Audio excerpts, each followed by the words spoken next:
नमस्कार दोस्तों, BR07 channel में आप सभी का बहुत बहुत स्वागत है। तो दोस्तों, आज हम लेकर आए हैं आप सभी के लिए बहुत ही लेटेस्ट अपडेट जो कि दरभंगा एयरपोर्ट से संबंधित है। एक बार फिर से फ्लाइटों के किरायों में भारी उछाल देखने को मिल रही है। जी हाँ दोस्तों, हम बात करें कोलकाता से दरभंगा के लिए जो फ्लाइट चालू है उसको लेके।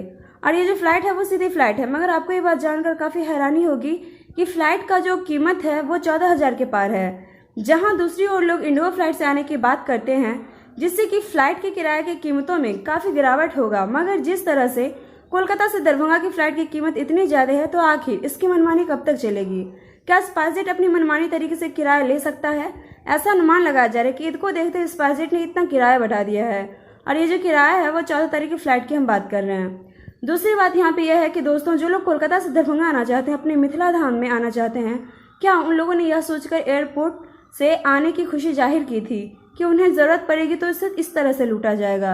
अगर स्पाइसजेट फ्लाइट की कीमत इसी तरह से बढ़ता रहेगा तो उन लोगों के सपने का क्या होगा जो अपने घर फ्लाइट से आने का सपना देखते रहे हैं अभी तक। तो दोस्तों, इसके साथ हम लेंगे आपसे आपको मेरा वीडियो कैसा लगा कमेंट करके जरूर बताएं। साथ ही लाइक और सब्सक्राइब जरूर करें, प्रेस करें बेल आइकन ताकि हमारा अपडेट सबसे पहले पहुंचे आपके पास। शुक्रिया।